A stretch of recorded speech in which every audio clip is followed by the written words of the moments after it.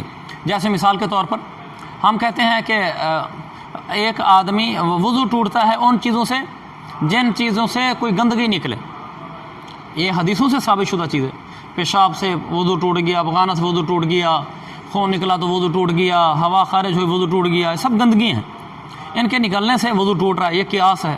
اب اس میں سے ہم بہت ساری چیزیں اور بھی نکالتے جا رہے ہیں کہ اس سے بھی وضو ٹوٹ گیا، مثلا پیپ نکل گئی وضو ٹوٹ گیا وغیرہ، تو لیکن ایک جگہ میں ہم آئے ہمارے قیاس کے مطابق جو حدیثوں سے قیاس چل رہا ہے کہ گندگی سے وضو ٹوٹتا ہے، تو ہمارے قیاس کے مطابق کہہ لگانے سے وضو نہیں ٹوٹتا، اس میں کون سی گندگی نکلی ہے؟ لیکن ایک حدیث سے آگے ایک حدیث میں ایک واقعہ ہے کہ ایک آدمی ہنسا کہہ لگا کر تو حدیث میں نماز توڑنے کا حکم لگا دیا، تو چونکہ یہ حدیث خلاف قیاس ہے، قیاس تو کہتا ہے گندگی نکلے گی وضو ٹوٹے گا، تو ہم اس حدیث کو قبول کریں گے، اور ہمارا جو قیاس ہے کہ کہہ کے سے وضو نہیں ٹوٹتا، ہم وہ قیاس سائڈ پہ کر دیں گے، ہم قیاس نہیں لیں گے، حدیث لیں گے، لیکن حدیث کو یہیں تک باندھ رکھیں گے۔ وہ کیسے؟ حدیث آئی تھی فرض نماز کے بارے میں، وہ جس آدمی نے کہہ لگایا تھا وہ فرض نماز میں کہہ لگایا تھا، تو اللہ کے نبی نے اس میں بتایا کہ وضو ٹوٹ گیا، نماز بھی ٹوٹ گئی، لہذا اگر نماز جنازہ میں کوئی کہہ لگائے گا وضو نہیں ٹوٹے گا، چونکہ وہ حدیث و فرض نماز کے بارے میں تھی، ہم اس سے آگے مزید قیاس نہیں کرنا شروع کر دیں گے کہ نماز جنازہ میں بھی ایسے۔ وہ آدمی بالغ تھا، لہذا اگر کوئی نابالغ بچہ نماز پڑھ رہا ہے، اس کا اگر گندگی خارج ہوئی ہے پیشاب خانہ تو اس کا وضو ٹوٹ جائے گا نابالغ کا، لیکن اگر وہ کہہ مار دیتا ہے وضو نہیں ٹوٹے گا، کیونکہ یہ حدیث قیاس کے خلاف ہے، تو اس کو اس کی اپنی مورد تک باندھ رکھیں گے، سمجھیں گے اس بات کو، اس لیے کہ وہ جو قیاس ہے وہ بھی حدیثوں سے ثابت ہے نا، ورنہ یہ نہیں کہ قیاس سے ٹکراؤ ہو رہا تھا ہم حدیث کو چھوڑ رہے ہیں، نہیں، حدیث کو قبول کریں گے، اپنا قیاس چھوڑ دیں گے ہم یہ فقہ حنفی کا امتیاز ہے۔ نماز جنازہ میں کہہ لگانے سے وضو نہیں ٹوٹتا۔ اچھا آگے چلیں، الا انہ اذا اجاز فی الصلاۃ جاز عند ابی حنیفہ، الا انہ یہ استثناء کس بات سے ہے؟ وہ لا یجوز اکثر من، پیچھے تھا متن میں، یہ متن کی عبارت سے استثناء ہے، متن میں تھا کہ 3 دن سے زیادہ کا جائز ہی نہیں ہے، الا انہ اذا اجاز فی الصلاۃ جاز، مگر یہ کہ جب اصول سے نہیں لکھا ہوا، صلاۃ لکھا ہوا ہے، مگر یہ کہ جب اس نے 3 دن کے اندر جائز اجازہ نافذ کر دیا، جب اس نے 3 دن کے اندر نافذ کر دیا تو اب جائز ہو گیا امام صاحب نے دیکھ، مثلا 3 دن سے زیادہ تھا تو ناجائز، ایک آدمی نے 4 دن کا لے لیا خیار، امام صاحب کو نزدیک ناجائز ہے نا، لیکن امام صاحب فرماتے ہیں اگر 3 دن کے اندر اس نے نافذ کر دیا، ابھی دوسرا دن تھا، اس نے کہا ٹھیک ہے بھائی وہ میں نے چیز رکھ لی ہے بس، یا وہ چیز میں نے واپس کر دی، 3 دن کے اندر وہ اختیار استعمال کر لیا تو اب جائز ہے، اب یہ اس کا عقد جائز ہو گیا۔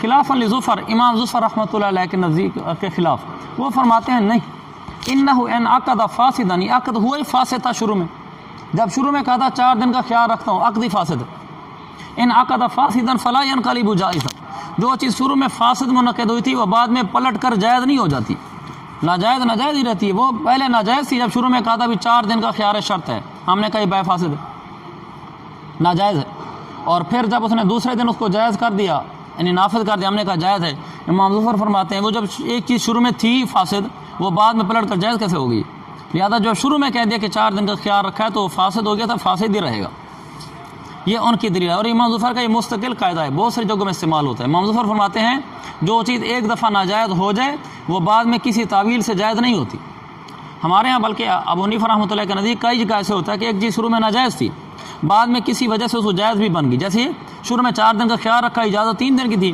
لیکن 3 دن سے اوپر بڑھنے نہیں دیا، جو ناجائز تھی تو چوتھا دن ہے نا، وہاں تک نہیں پہنچا اور پہلے اس کو ٹھیک کر لیا، تو ہم کہتے ہیں ٹھیک ہو گیا۔ والا ہو امام صاحب کی دلیل، امام صاحب کا مطلب کیا تھا کہ 4 دن کا کہا اور دوسرے دن میں خیار استعمال کر لیا تو ہم کہتے ہیں ٹھیک ہے۔ دلیل یہ ہے کہ ان من لہ الخیار، مثلا خیار میں نے رکھا تھا زاہد کو بیچتے ہوئے، میں نے کہا تھا موبائل آپ کو 1000 روپے کا بیچا ہے، لیکن مجھے 3 دن کا نہیں 4 دن، اس میں 4 دن بنے گا، مجھے 4 دن کا خیار ہے، 4 دن کے اندر میں اپنا خیار استعمال کر کے چیز واپس کر لینا چاہوں واپس بھی کر سکتا ہوں، تو لیکن میں نے دوسرے دن ہی کہہ دیا کہ ٹھیک ہے موبائل میں نے بیچ دیا آپ رکھ لو، تو یہ ٹھیک ہو گیا۔ یہ کیوں جائز ہے؟ دلیل یہ کہ ان من لہ الخیار، عبد القادر نے اسقط المفسد قبل تقررہ فیعود جائزا، وہ یہ کہ من لہ الخیار یعنی میں نے مفسد کو ساقط کر دیا، مفسد یہاں کیا ہے؟ چوتھا دن مفسد ہے، اگر 3 دن ہوتے پھر تو ٹھیک تھا، چوتھے دن کو میں نے ساکت کر دیا قبل تقررہ، اس مفسد کے پختہ ہونے سے پہلے پہلے۔ ابھی مفسد پختہ نہیں ہوا، پختہ کب ہوتا؟ جب چوتھا دن شروع ہوتا، وہ ابھی آیا نہیں، اسے پہلے پہلے میں نے اس مسکت کو ہی مفسد کو ہی ساکت کر دیا۔ فیعود العقد جائزا، یہ اردو کی ضمیر عقد کی طرف جائے گی، لہذا وہ عقد اب پلٹ کر جائز ہو جائے گا۔ ہم کہتے ہیں ہمارے پاس اس کی نظیر ہے کہ ایک چیز پہلے ناجائز ہوتی ہے، بعد میں اس کے ناجائز پختہ ہونے سے پہلے پہلے اگر اس کو جائز کر دو وہ جائز ہو جاتی ہے۔ یہ کیسے؟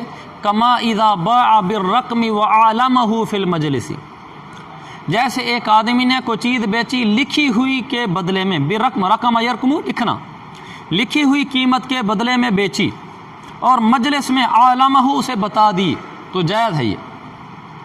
یہ اس بات کی نظیر ہے کہ ایک چیز پہلے ناجائز تھی پھر بعد میں جائز ہو گئی اسی مجلس میں ناجائز کے پختہ ہونے سے پہلے پہلے۔ وہ یہ ہے، میں نے زاہد کو پرفیوم بیچا، میں نے کہا اس پرفیوم کے اوپر جو قیمت لکھی ہوئی ہے اس قیمت کے بدلے میں بیچا ہے، اور یہ پڑھنا لکھنا نہیں جانتا۔ اس نے کہا ٹھیک ہے، تو اس کو معلوم ہوا کہ ثمن کتنی ہے، تو ثمن مجہول ہے نا، تو عقد کیا ہے؟ فاسد ہے، عقد فاسد ہو گیا۔ لیکن اسی مجلس میں میں نے کہا بھائی اس کے اوپر لکھا ہوا ہے 680 روپے، میں نے کہا اچھا ٹھیک ہے، ابھی مجلس وہی برقرار تھی، تو یہ جائز ہو گیا، حالانکہ یہ پہلے ناجائز ہوا تھا، بعد میں پھر اسی مجلس میں بتا دیا تو جائز ہو گیا۔ تو یہ ہمارے پاس نظیر ہے کہ اسی طرح یہ 4 دن کا جب کہا تھا شروع میں ناجائز اور بعد میں تو اس کے پختہ ہونے سے پہلے پہلے جائز کر دیا تو جائز ہو گیا۔ ہاں بھائی سو تو نہیں رہا، ضحاک، ضحاک کہنے سے تو کچھ نہیں ہوتا نا، تو کھڑے ہو جاؤ اگر نیند آ رہی، تمہارے میں دوسرے نام رکھ لیتا ہوں۔ اچھا، والی ان الفساد، دوسری دلیل امام صاحب کی، یہ پہلی دلیل ہو گئی، دوسری دلیل کہ 4 دن کا کہا پھر دوسرے دن اس کو ٹھیک کر دیا تو ٹھیک ہو گیا۔ دلیل کیا ہے؟ لأن الفساد باعتبار اليوم الرابع، ان الفساد، فساد اس میں باعتبار اليوم الرابع، اس کی خبر ہے، ورنہ یہاں بعض دفعہ طالب علم کو اشتباہ لگتا ہے، وہ یہ سمجھتا ہے لأن الفساد باعتبار اليوم الرابع، چوتھے دن کے اعتبار سے فساد، یہ پورا انا کا اسم بنا دیتا ہے، جب پورا اسم بنا دیتا ہے کہ مسئلہ سمجھ نہیں آتا، سمجھ گئے عبارت کو؟ دوسری دلیل یہ کہ فساد وہ تو چوتھے دن کا اعتبار کرنے کی وجہ سے ہے، ورنہ 3 دن میں تو کوئی فساد نہیں ہے۔ فَإِذَا أَجَازَ قَبْلَ ذَلِكَ، جب چوتھے دن سے پہلے اس کو نافذ کر دیا تو لم يتصل المفسد بالعقد، مفسد چیز عقد سے ملی ہی نہیں ہے، جب وہ مفسد چیز عقد سے ملی نہیں ہے تو فساد ہی نہیں آیا۔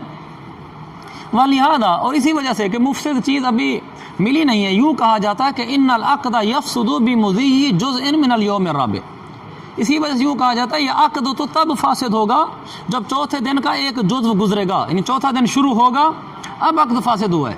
اگر شروع میں 4 دن بولا تھا تو عقد فاسد ہی نہیں ہوا، کیونکہ جو مفسد ہے وہ یوم رابع ہے، وہ آئے گا تو عقد فاسد ہوگا۔ وکیلا، اور ایک یہ کہا گیا ہے ینعقد فاسدا، ایک یہ کہا گیا نہیں عقد شروع سے فاسد ہو جاتا ہے۔ پچھلی بات سے تو یہ پتہ چلا تھا نا کہ عقد شروع سے فاسد نہیں ہوتا، جب چوتھا دن شروع ہوتا پھر فاسد ہوتے ہیں۔ ایک بات یہ کہ نہیں ینعقد فاسدا، شروع میں جب کہا نا 4 دن کے اختیار پر بیچا وہیں سے عقد فاسد ہو گیا، لیکن ثم يرتفع الفساد بحذف شرط، پھر یہ فساد اٹھ جاتا ہے شرط کے حذف ہونے سے، شرط تھا چوتھا دن، وہ جب اٹھ گیا تو فساد بھی اٹھ گیا۔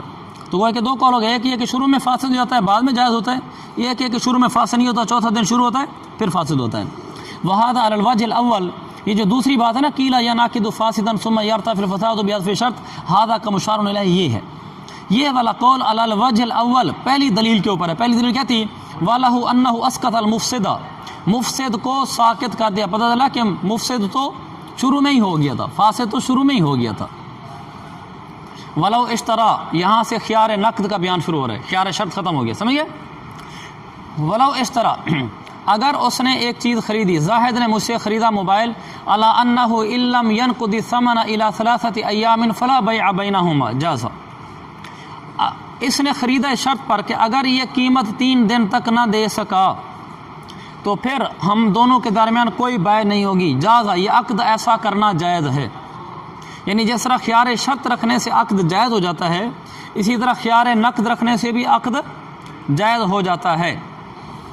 حضرت شیخ الاسلام صاحب نے فقہ البیوع میں خیار نقد پر بہت مفصل بحث کی ہے، صفحہ نمبر 934 جلد نمبر 2، مفصل بحث ہے، لہذا اگر کوئی دیکھنا چاہے وہاں دیکھ لے، تب دیکھے جب اس کے تکرار مطالعے سارے پورے ہوئے نا، کہ حضرت صاحب شام کو علامہ بنے بیٹھے ہوں جی، فقہ البیوع کا مطالعہ ہو رہا ہے اور ہدایت سالس کا سبق ہی سمجھ نہیں آیا ابھی تک.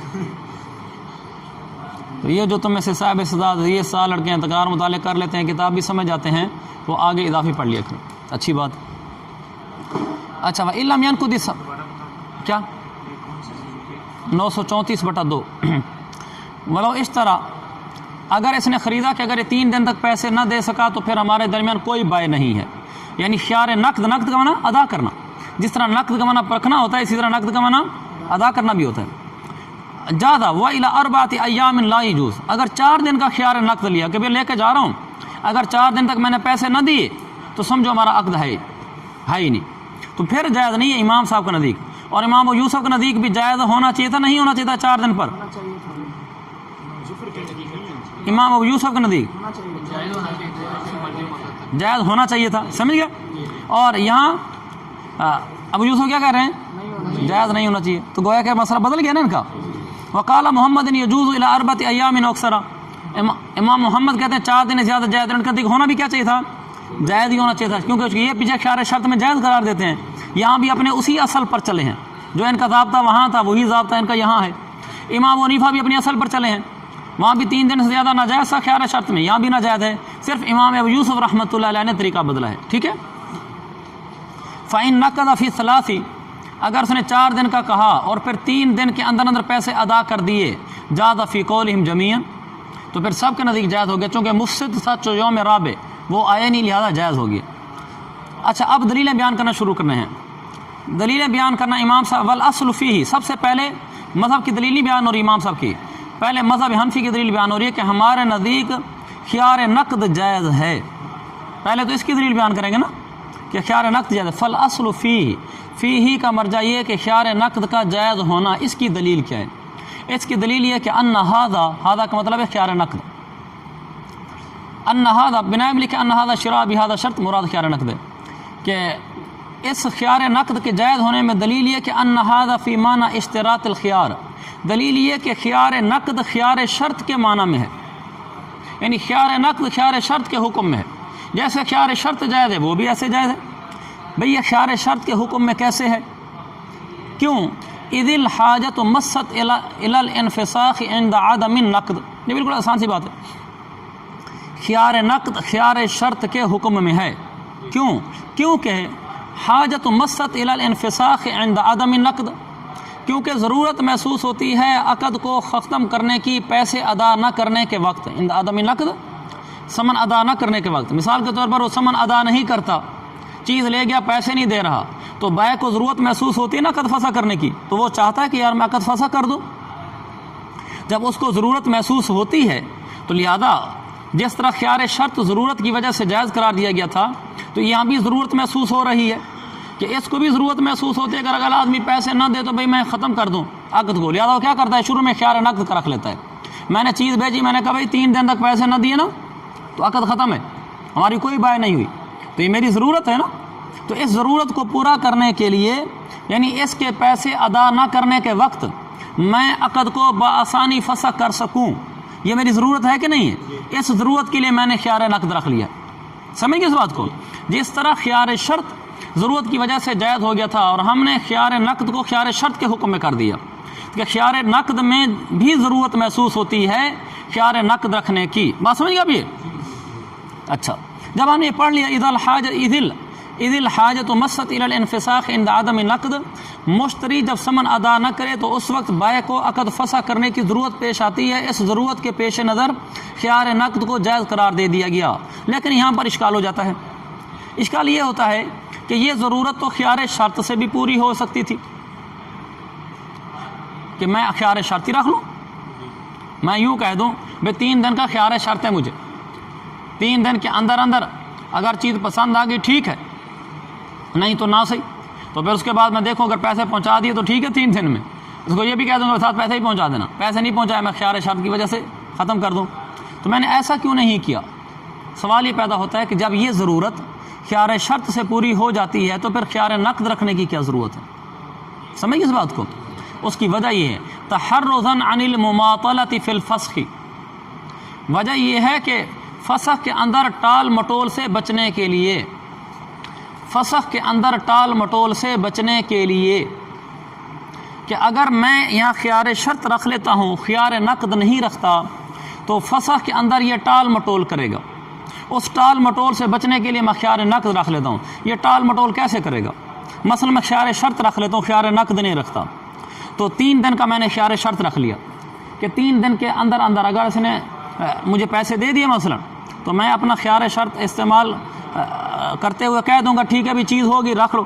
اگر اس نے پیسے نہ دیے تو میں خیار شرط کے تحت کہہ دوں گا میں نے سودا ختم کر دیا، تو سودا ختم ہو جائے گا۔ جب میری یہ ضرورت خیار شرط سے پوری ہو جاتی تھی تو خیار نقد رکھنے کی کیا ضرورت ہے؟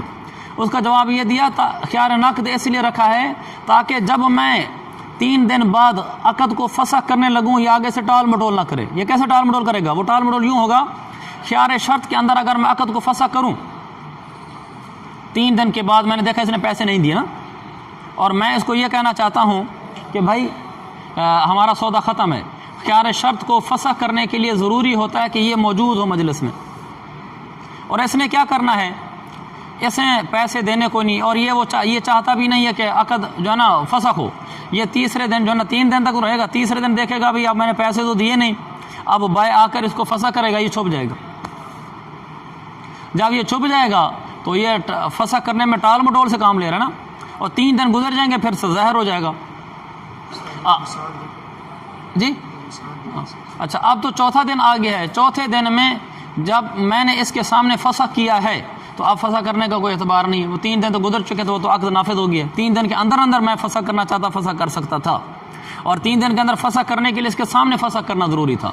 بھی حضرت صاحبی آگے صفحہ نمبر ہمارا جو 33 ہے اس کے اندر یہ آ رہا ہے، الا ان یکون الاخر حاضرا کی عبارت آ رہی ہے۔ تو چونکہ اس میں ٹال مٹول ہونا تھا، اس وجہ سے میں نے کیا کیا، شروع میں خیار نقد رکھ کر یوں کہہ دیا کہ بھئی 3 دن میں پیسے دے دیے تو ٹھیک ہے، نہیں دے دیے تو ختم، تاکہ اگر 3 دن میں پیسے نہیں پہنچے تو خود بخود ہی ختم ہو جائے گا۔ مجھے موجود ہونے کی ضرورت کیا ہے؟ خیار شرط میں تو یہ ہوتا ہے کہ 3 دن بعد میں بتاؤں گا بھائی اب میں سودا جو ہے نا ختم کرنا چاہتا ہوں، اور جب بتاؤں گا تو اس کا موجود ہونا ضروری ہے۔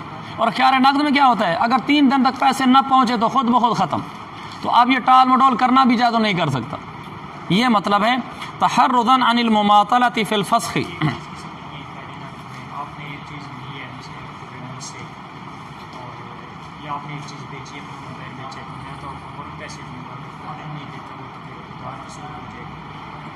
نہیں کیا یہ کوئی ایسی مشکل بات نہیں جو آپ کہہ رہے ہیں۔ یہ کہہ رہے ہیں کہ ادھار بھی تو لیتے ہیں۔ دیکھو ادھار اور چیز ہے، خیار نقد اور چیز ہے۔ ادھار یہ ہوتا ہے کہ یہ میں چیز لے کر جا رہا ہوں، اس کے پیسے سودا ہمارا پکا ہو گیا۔ ادھار میں یہ ہوتا ہے کہ سودا تام ہو چکا ہے، اب یہ کہ اس کی قیمت میں آپ کو ہفتے بعد دوں گا، 10 دن بعد دوں گا۔ اگر وہ 10 دن بعد نہیں بھی دیتا تو ابھی سودا نہیں ٹوٹتا۔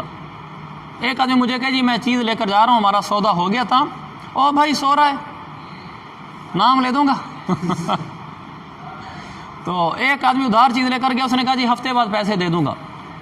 جب یہ کہا کہ ہفتے بعد پیسے دے دوں گا، تو جب ہفتے کا اس نے کہا ہے تو اس کا مطلب ہے سودا ہمارا تام ہو چکا ہے، ہفتے بعد نہیں دیتا تو سودا ختم نہیں ہوتا اس سے۔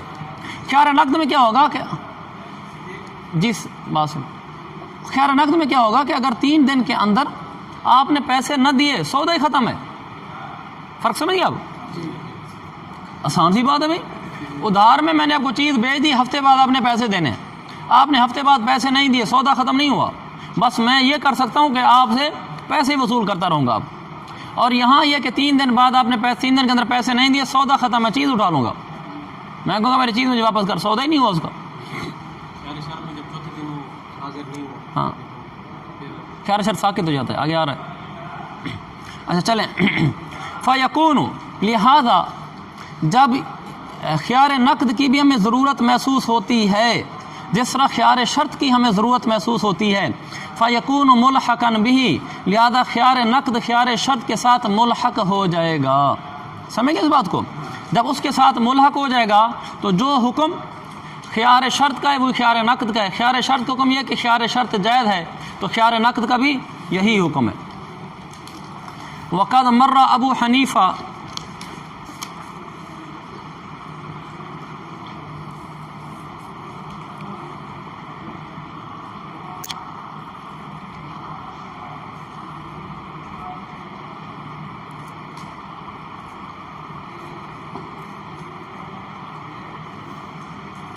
چلیں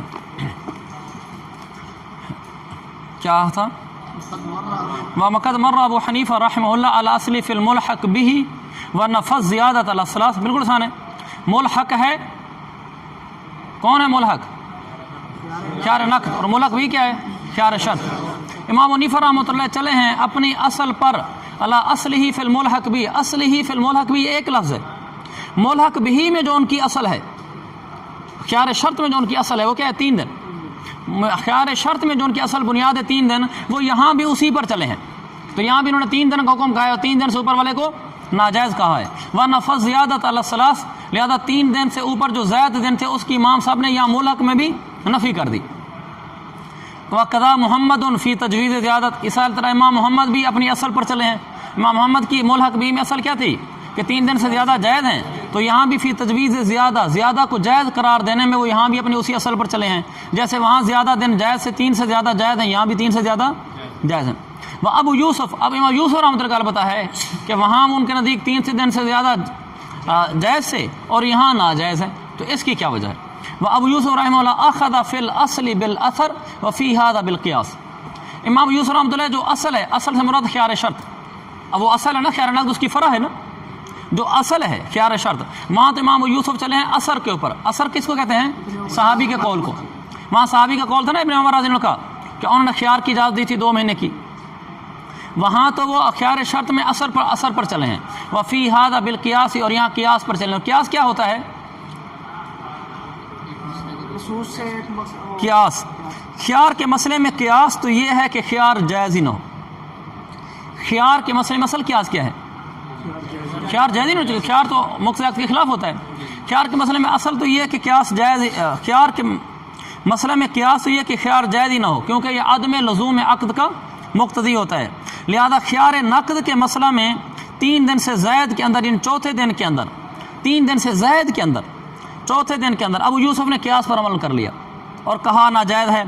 اور قیاس کا تقاضا یہ کہ خیار جائز نہ ہو، تو لہذا چوتھے دن میں ہی، چوتھے دن پر بھی قیاس پر عمل کرنے کی وجہ سے ناجائز کہہ دیا. اور 3 دن کے اندر وہاں جائز قرار دیا تھا حبان بن منقذ کے واقعہ کی وجہ سے. یہ یوں ہے، امام ابو یوسف رحمۃ اللہ علیہ نے خیار نقد کے اندر جو 3 دن ہے، 3 دن کے اندر انہوں نے خیار کو جائز قرار دیا ہے. یہاں خیار نقد کے اندر بات کر رہا ہوں. 3 دن کے اندر خیار نقد کو جائز اس لیے قرار دیا کہ وہ جو شروع میں حبان بن منقذ کی روایت تھی وہاں 3 دن کی صراحت تھی، تو وہاں اس کی وجہ سے انہوں نے 3 دن کو جائز قرار دے دیا. اور جو اوپر چوتھا دن ہے اس میں انہوں نے قیاس کو لے لیا، تو انہوں نے کہا کہ قیاس کی وجہ سے ناجائز ہے. خیار شرط میں ابن عمر کا قول لے لیا کہ وہاں 3 دن سے زیادہ میں ابن عمر کا قول تھا، 3 دن سے زیادہ میں ابن عمر کا قول تھا نا، تو وہاں جائز قرار دے دیا. اور یہاں 3 دن سے زیادہ میں کوئی قول نہیں تھا، تو انہوں نے یہاں قیاس پر عمل کر لیا. قیاس یہ کہ 3 دن سے اوپر، تو انہوں نے اس کو جائز نہیں قرار دیا، اس وجہ سے وہ ناجائز قرار دیتے ہیں. اخذ ابو یوسف فی الاصلی، خیار شرط نے انہوں نے اختیار کیا ہے اثر کو، جو وہ مروی تھا ابن عمر سے کہ وہاں 3 دن سے زیادہ بھی جائز ہے. وفی ھذا، اور یہاں یعنی چوتھے دن میں خیار نقد کے اندر یہاں قیاس پر عمل کیا ہے. خیار شرط میں 3 دن سے جو زائد تھا وہاں ابو یوسف نے ابن عمر کا قول لیا جو اثر تھا، اور یہاں 3 دن سے زائد ان چوتھے دن میں قیاس پر عمل کیا. اور 3 دن تو ویسے ثابت ہے، وہ تو حبان بن منقذ کی روایت سے ثابت ہیں. صرف 3 دن سے اوپر کا مسئلہ تھا نا، 3 دن سے اوپر کی روایت خیار شرط میں موجود ہے، وہاں اس پر عمل کر لیا. قیاس میں موجود نہیں ہے، تو قیاس کی وجہ سے، اور خیار نقد میں موجود نہیں ہے تو قیاس کی وجہ سے ناجائز قرار دے دیا. سمجھیں اس بات کو؟